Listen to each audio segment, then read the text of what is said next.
Boy, you are a chicken. It's Sahre. You can find me here. It's nice to be here. Yeah. Look at all this action. We're just going to stare at this for 45 minutes.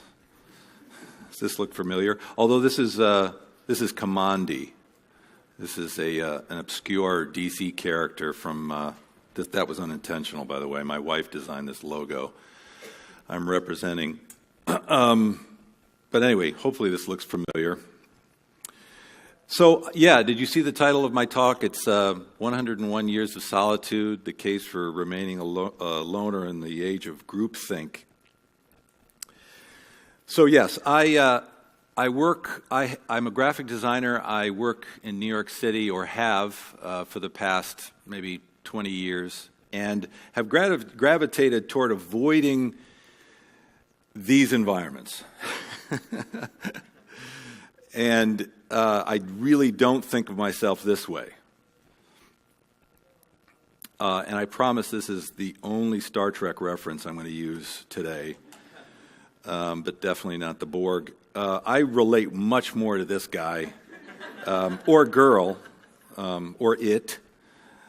And does anyone who know who this is? Yeah. If I wasn't a graphic designer, I would be an amateur investigator trying to figure out the mystery of D.B. Cooper. Look him up. He drinks bourbon and soda. He's a loner, and he also is incredibly brave and creative. That's all I'll say about him. Anyway, this is my office. Did you know that the Unabomber's cabin is in a museum in Washington, D.C.? It is. So yeah, no, this isn't my office. But but this is kind of amazing. Like when I saw this, I was like, well, this is sort of just like my office, or my former office. I worked for years above a Dunkin' Donuts in Manhattan, and I call my studio O.O.P.S, Office of Paul Sahre. And we were on the third floor for years, keeping it small and sort of doing work that I wanted to do as a graphic designer. Emily, my wife Emily, was up here. She's also a graphic designer. She's a Pentagram partner. She's incredibly busy, more busier than me. And so a few years ago, I shut down the office, and now I work at home. This is my studio on the third floor of Maplewood, New Jersey. It was partially because of my life situation. I have two 8-year-olds, as Emily said. It allows me to be near and around them during the day.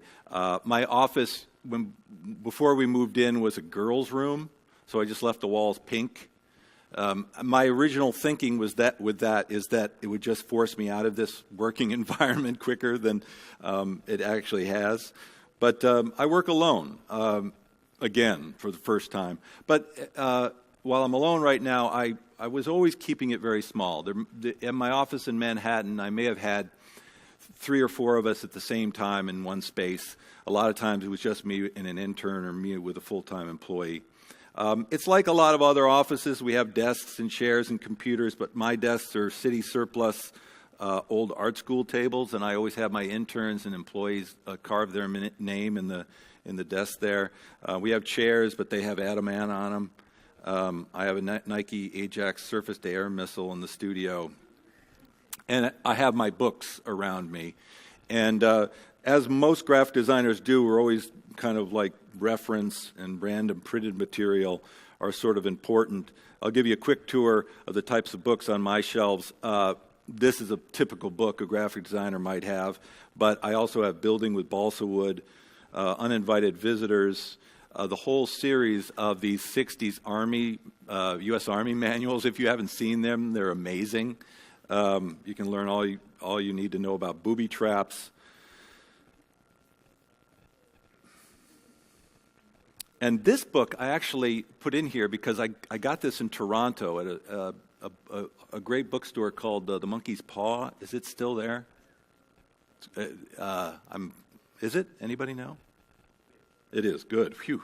Anyway, this one had this amazing nuclear bomb effects computer in the back of it.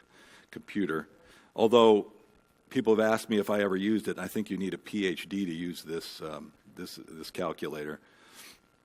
So anyway, I'm a sole practitioner.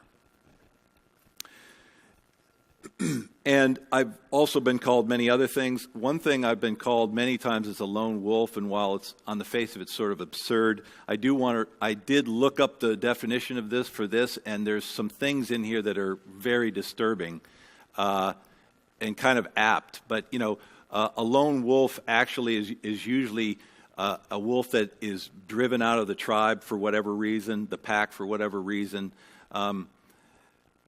These wolves can be more aggressive and far more dangerous than the average wolf as a member of a pack. But here's the thing that was disturbing. Lone wolves have difficulty hunting, as wolves' favorite prey, large ungulates, are nearly impossible for a single wolf to bring down alone. This has to do with my client list. Instead, lone wolves will generally hunt smaller animals and scavenge carrion, basically eat dead animals, which is a perfect segue into my life as an illustrator. This would be the equivalent of eating a dead animal for a graphic designer. I, for years, did op-ed illustrations for the New York Times. $75. You might have an hour or two to do it, but always interesting, always attached to letters to the editor or op-ed pieces. This was a piece that ran with letters for the lack of terrorism translators. This was a piece on boring books, shrinking banks. This was a piece that ran the day after a Sully landed the plane on the East River. And I've since continued doing work for the Times. I think this was for the book review. It was for a book on the history of the home. And I moved up to the New York Times Magazine years ago. But this was a series of illustrations on the birth of Twitter. And it was this is the splash page, but it's sort of like, birds and destruction. And there were a number of spot illustrations here. And I told the art director, Rem Duplessis, this project was only about a week, but I felt like I could happily do these for the rest of my life every single day. So sometimes the jobs are too short. Cover illustration on the anniversary of 9/11 for the German SE magazine. This was for public bikes, sort of flipping the relationship between the car and the bike. And the hands are super crucial here because it makes it volitional somehow. And this is a piece I just did recently. This is Scott Pruitt, the head of the EPA. Some very disturbing things going on in the States these days. And just to show you a little of my process, I usually start an illustration process with with an art director, clearly, an editorial or something to respond to, and then ideas. And I try to draw. I can draw, but I try to draw really terribly with these sketches because I want to start a conversation with an art director about the ideas first, and I don't want to think about execution. As you could already see, I sort of approach my work with an any graphic means necessary approach, So I don't have a quote style, even though hopefully my work feels like it comes from me. But I just think like out of context, these things are pretty funny. I don't really remember what these were for. But yeah, these are really bad drawings. But I don't want an art director to mistake one of these sketches with actually the way I'm suggesting this thing is going to look. And this is an example of sketch to final, cover for New York Magazine. But I think I love what I do, but it's a lot of times it's about the conversations you end up having with people. In this case, an art director. In between the sketch and the final, there was this conversation where I actually was asked this. The art director asked me if I could make the two birds look like they were more into it.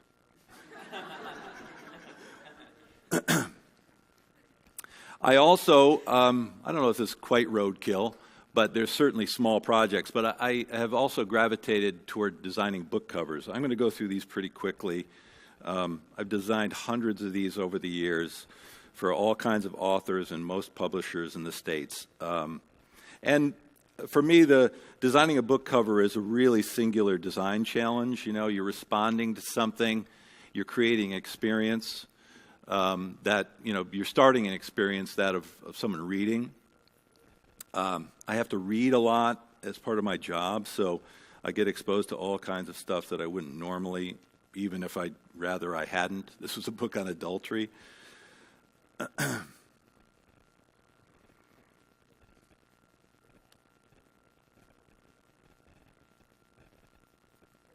Ben Marcus, great author.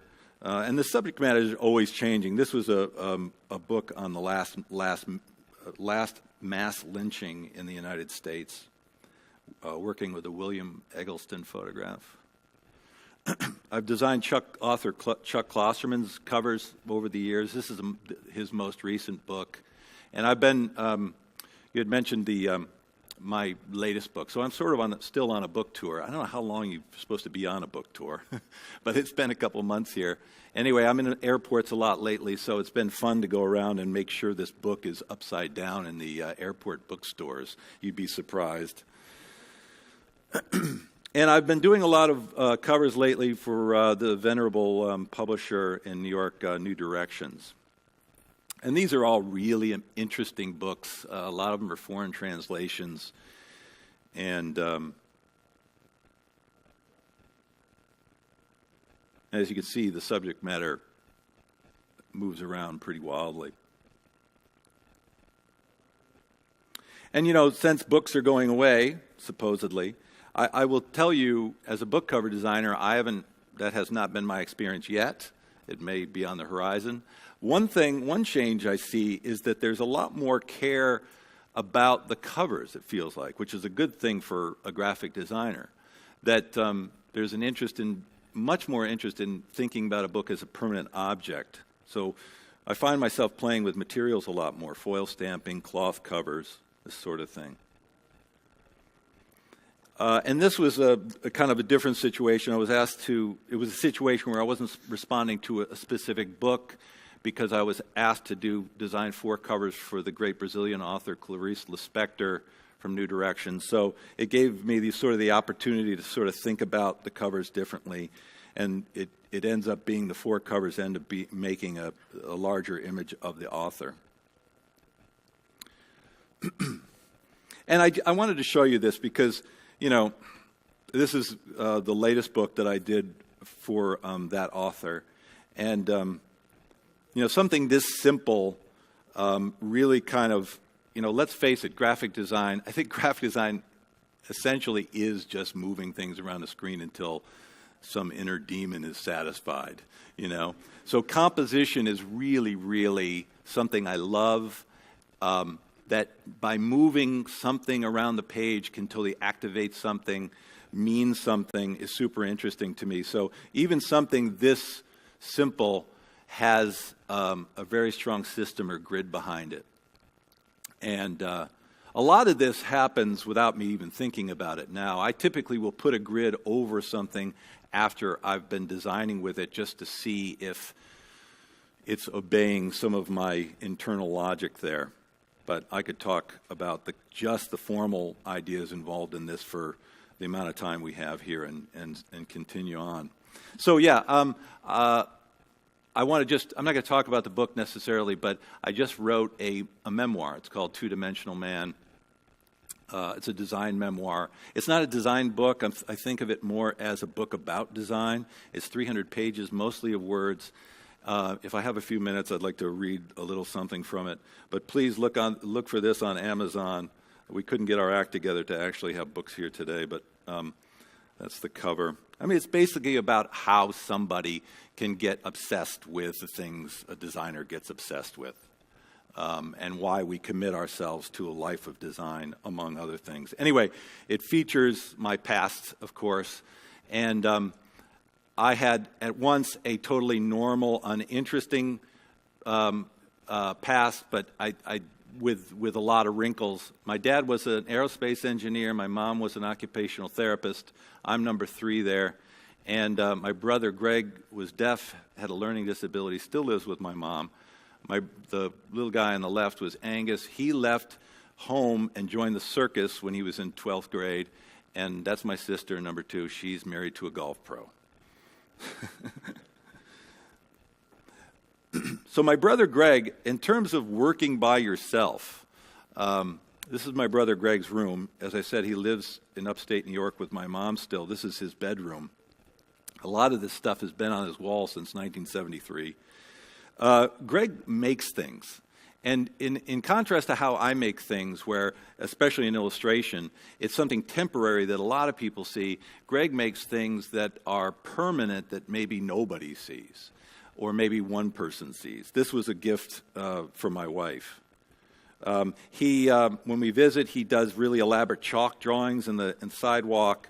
When we recently visited last fall, he had mowed Harry and Eli's, my son's names, in the front yard. I think that's Comic Sans. He does HO scale communities with drawings and designs billboards. And I found this is a series of logos. He's a bowler that he designed in 1976. He was probably 12 at the time. So he was our family's first graphic designer. But he's down in the basement. I especially like this one. He's down in the basement making things. But his go-to medium is this plastic canvas needlepoint thing. And it's basically yarn, a plastic grid that you can make into 3-dimensional shapes. This was a box he made for me. I had in my studio for years, and designers would come in and go, "Oh my God, that's cool. Who made that?" "Oh, my brother." "Can he make one for me?" "No." I've asked him. He's stubborn. He won't do it. Anyway, this was years ago, but another visit up there, I saw this box he was making, and it just stopped me. And if you don't know, this is the sign language for "I love you." So he had made this kind of all positive symbol. And I had this opposite reaction that I'm sort of ashamed of, but my first reaction was it looked like a symbol for a gay deaf cult,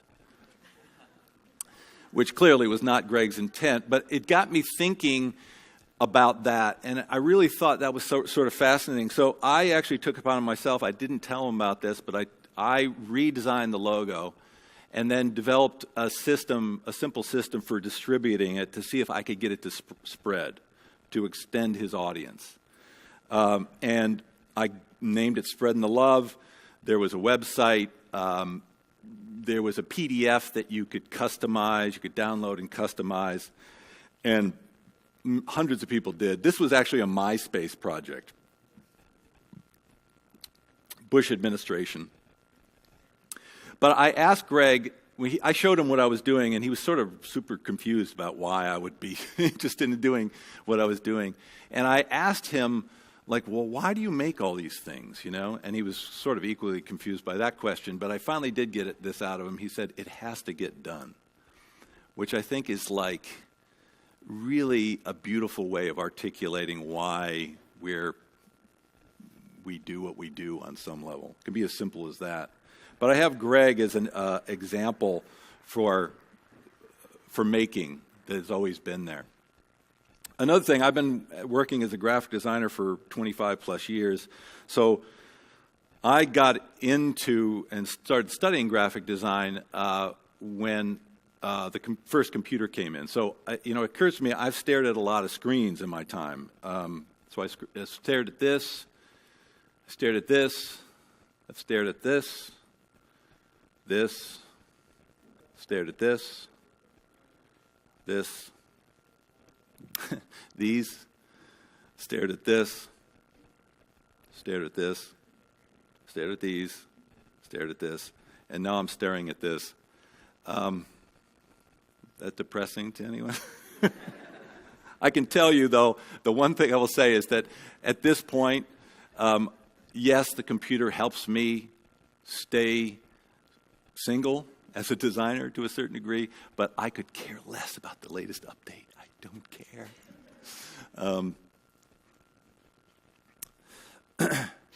So just quickly, I want to just address this idea real quick. I don't know if it's a reaction. Was the 30 minutes how much time has elapsed or how much time I have?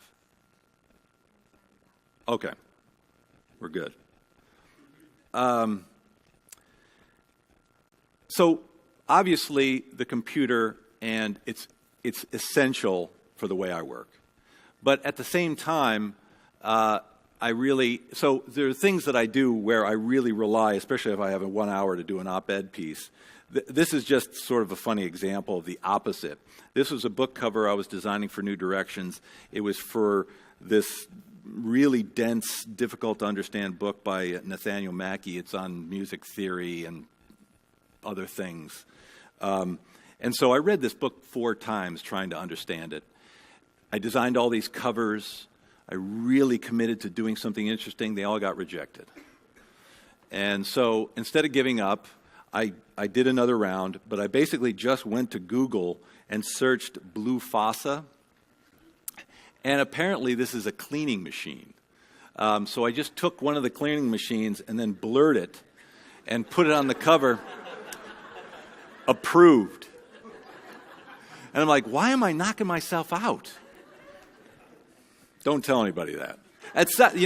That sounds derogatory, but I think it's actually super interesting because, it's like I spend a lot of time thinking about what this stuff means, and then when you unplug the meaning totally from it, what the hell does that mean to people? Like it's mind-boggling. Anyway, but on the other side of that, I guess that would be an example of ultimate convenience, and you should try that, by the way. I end up doing things that aren't convenient on purpose. And I think, frankly, because I work alone, I can create space to waste time if I need to. And whether it might be for an illustration, like in this case, it was for the New York Times Magazine, and it was an article. It was with an article about creating a less allergic peanut. So, I built this out of wire, peanuts, and a coat hanger. I silkscreen on objects occasionally. This illustration came out the day after Pluto lost its planet status.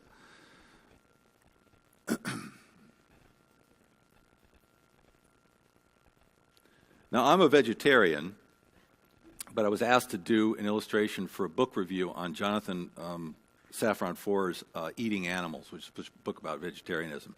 So, we went and found a pig's head. I actually had my intern handling it. But and this is an example of the same thing for a book cover. This was another Chuck Klosterman cover. This is a stock photo. This is a comp.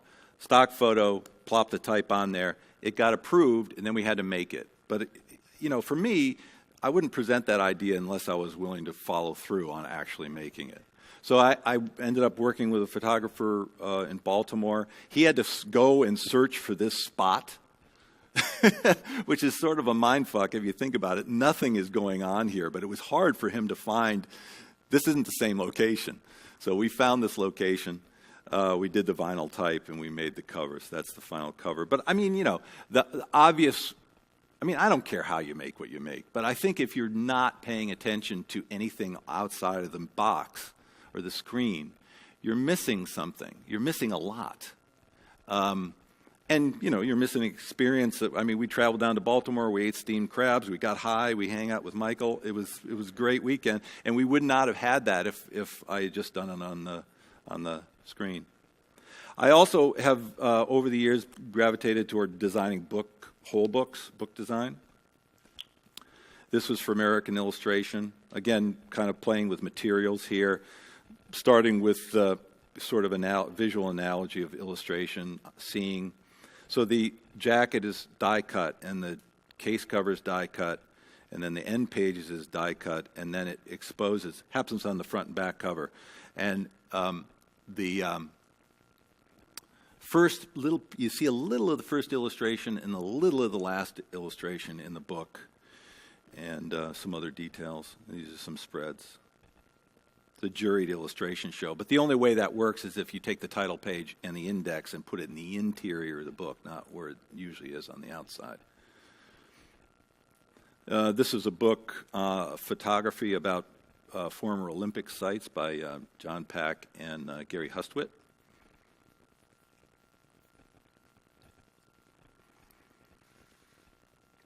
and a kind of a coffee table collection of Malcolm Gladwell's first 3 books, illustrated. Worked with Brian Ray here. We did 200 illustrations. And again, playing with materials and thinking of permanence for an author that isn't quite, known for, books you'd want to keep on your shelf necessarily. You read them, but you might rip them in half on your way to another destination if you've read half of it. Which leads me to the last group of work I wanted to show you here today. I've been working with one of my favorite bands growing up, They Might Be Giants. This is John Linnell on the right and John Flansburgh on the left, and their crazy hats, maybe mid-'80s. Hopefully everybody knows who They Might Be Giants are. They started in the early '80s as an accordion and a drum machine, and I was introduced to them in grad school at Kent when I was at Kent State University. I literally had this experience. I had an upperclassman, cool guy. He comes to my desk. He slides a little piece of folded paper over it, and it had this phone number on it. And this is literally how they started their career. This eventually became something they called Dial-A-Song, but they were taking ads out in the Village Voice and just putting a number on there, and then they'd put a different song every day on their voice machine. This was like 1982. And I listened to this, and it was so weird and so cool. I instantly became obsessed and became a fan and, really devoured their early music. But they've gone on to have a really long career. They've been making music for over 30 years now. They eventually, at some point, got into children's music. They sort of lost me then as a fan. I didn't have kids then. And this takes us to 2011, when I get an email out of the blue from John Flansburgh saying that he'd seen some work that I had done for the New York Times and wanted to see if I wanted to work with him on their next release. He's like, it's got a death theme. We're not doing children's music anymore. The working title originally was Necropolis. So it got changed to Join Us. But so, I did this pink monster truck hearse and sent it to him. He's like, I love it. But he said, we're not a Helvetica band. And my response was, I know, but it's crushing Helvetica. It's an anti-modernist statement. And immediately he's like, oh, it's great. Done.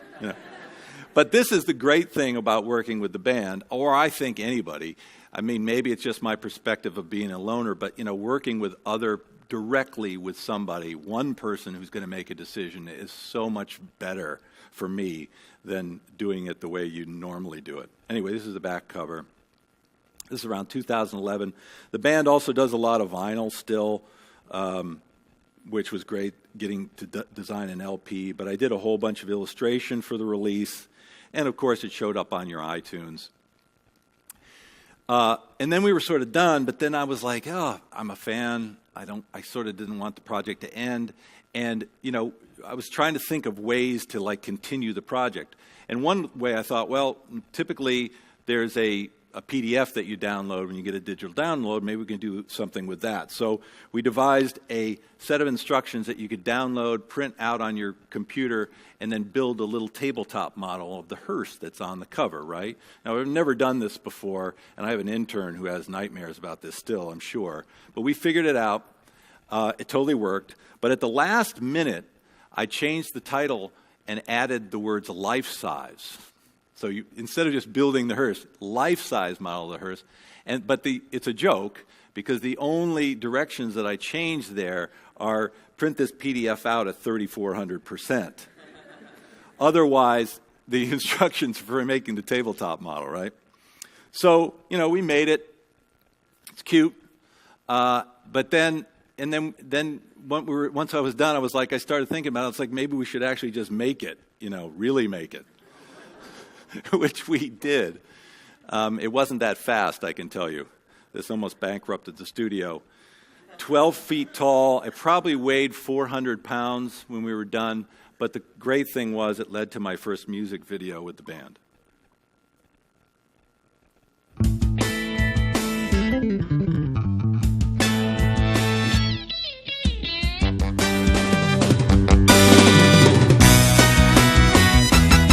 I'm so tired of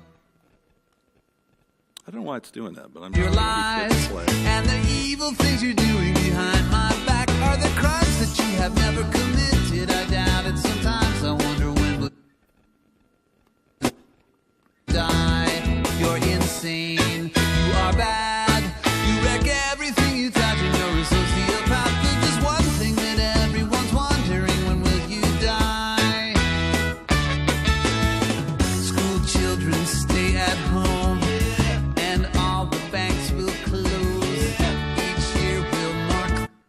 It's weird. Sorry. I don't know why it's doing that. It was doing that in the hotel room. I'm like, oh, we won't do that when I'm on stage. Each year will mark the date on which we celebrate. I know how, I know why. I can picture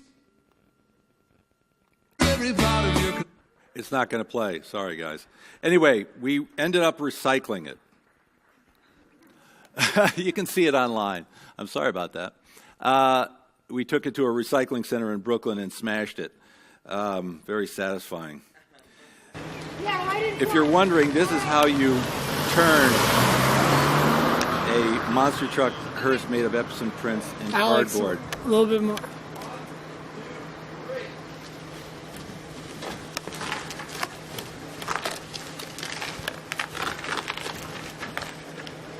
Anyway, we got it to move. That's definitely adventure and extreme inconvenience. I'll definitely tell you that project. But we've gone on to design all kinds of things for the bands: T-shirts and vinyl and patches for the fan club. We designed a deck of cards, guitar picks. Went on to design onstage video, kick drums. Marty Beller, and just having a really simple thing like that bass drum up there and a video behind, one of your heroes, it's just pretty cool. Designed the They Might Be Giants app. You can get rid of all your other apps and stop designing apps you're working on because you don't need them anymore. They're all obsolete because this one plays 5 They Might Be Giants songs. This is extreme skeuomorphism here. We worked with a Japanese designer, Hine, to make this felt cassette, and it's all sort of, buttons. Anyway, it's free. You should get it.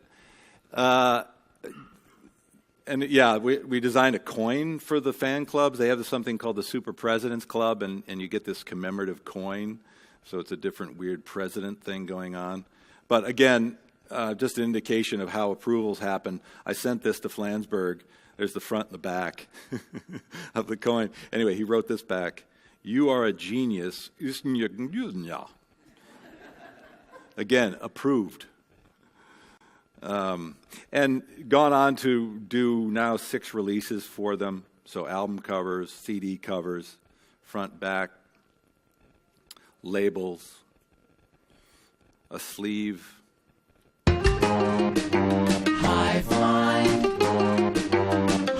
mind. That one worked. And we've gone on to do a bunch of music videos. The 3 I'm showing you now were from Nanobots, and they're like 5-second songs. So There, near the borderline, right between 2 countries. There, near the borderline, right between 2 countries. And these were great because they really were so short that they just allowed you to do graphic sort of play with each of them. Decision makers deciding for me.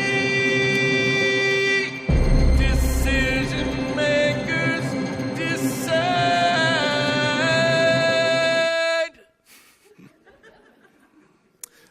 Glean, with die cut front and back cover.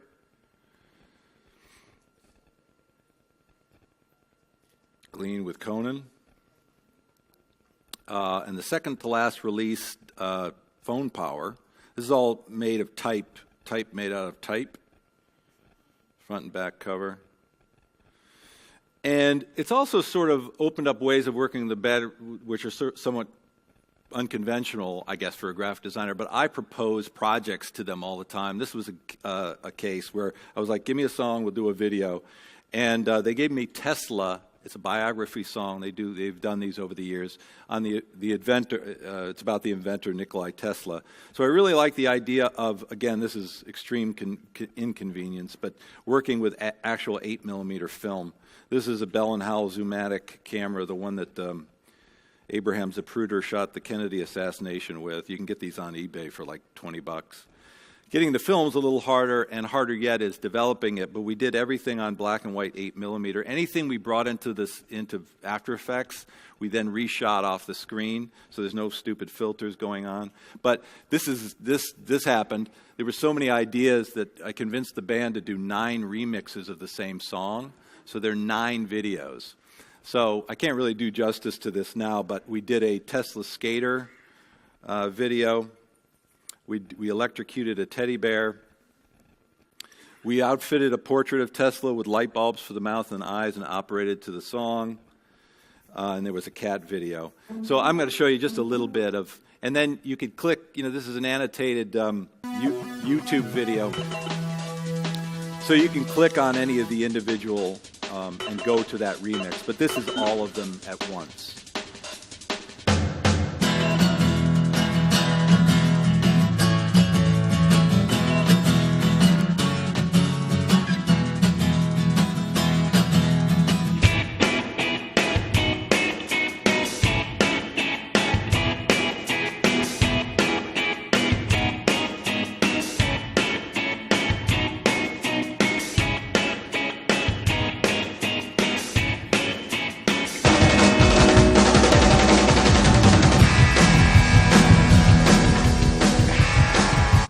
So if you've got an afternoon, just type in TMBG Tesla and have at it.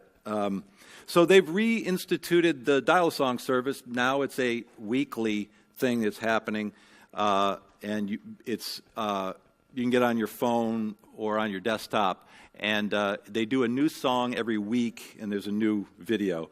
And this is the new ID that we did for them.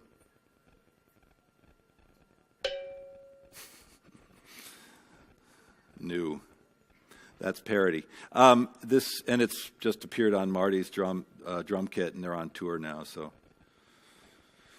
So this is their their most recent release. And again, this is just sort of funny. It's how you work with the band. They ruminate about the title. It's a big deal. I'm a graphic designer. I'm waiting for the title to start my work, and finally, I get the email. The new album is called My Murdered Remains. And I'm like, wow, do you guys ever get the feeling that you're trying to scare people away? Anyway, so I did this cut paper thing. Again, inconvenient. Broke out the old graphic design tools. And then heard that they were going to change the title. And they changed it from My Murdered Remains to I Like Fun. And again, for this one, I'm like, should we rethink the cover? And it's like, no, let's let it ride. Again, I have no idea what this means. I mean, this has been fun for me, but I don't know really what it means. But anyway, again, I mentioned the book tour. I've actually been paying for this decision to do this cover because this is a hotel room 5 minutes before an exhibition in Kent, Ohio is opening, and I'm cutting and pasting letter forms and photographing them. It's been pretty crazy. I sawed off my T-square to get it on my carry-on bag. The sleeves, so it's all sort of followed through. And there are 750 names from their fan club included in there, too. All cut and pasted. So, again, if you find yourself in a position where you are thinking about just jumping on the computer and making something again, I would just ask you to remember this. During the making of that thing, there was a moment where I'm looking around. I've lost Marty Beller. This is the drummer. And I can't find Marty Beller. I'm looking for Marty Beller. Where's Marty Beller? Marty Beller is on the cat. So there are things that aren't going to happen when you're on the computer, and to be ashamed to miss them. And one other thing I'll say about it, I think sometimes as designers, I think we forget that software is designed, It's a room, but there are a lot of rooms. And I think it's always good to get up from the computer and breathe actual air and walk the earth. Yeah. So it's been great. They're independent too, the band. So I think we've always had that in common. But, it's incredibly inspiring working with these guys because they've been working for 30 years and they're doing some of their best work now. And they will not stop, by the way. There's something beautiful about that. So I'm going to leave you with a few thoughts here. I guess I'm leaving you with one thought. There's all kinds of reasons why working alone is sort of a pain in the ass. You have to take out your own garbage. You have to fix your own computers. You have no company. But, and this may be the best part about it, I never have to use the word ideation. I also never have to use synthesis, pivot, touch point, or toolkit. I never have to say look and feel or on trend, in real time, evolve the brand, convergent thinking, and consumer-centric. There are no usability studies. There's no internal reviews or mood boards. There's no immersive experiences. There's no target audience. There's no critical path. There's no robust solutions. There's never a takeaway. And I do not have to be a thought leader. I get to go to the office every morning and ask this question. Thank you.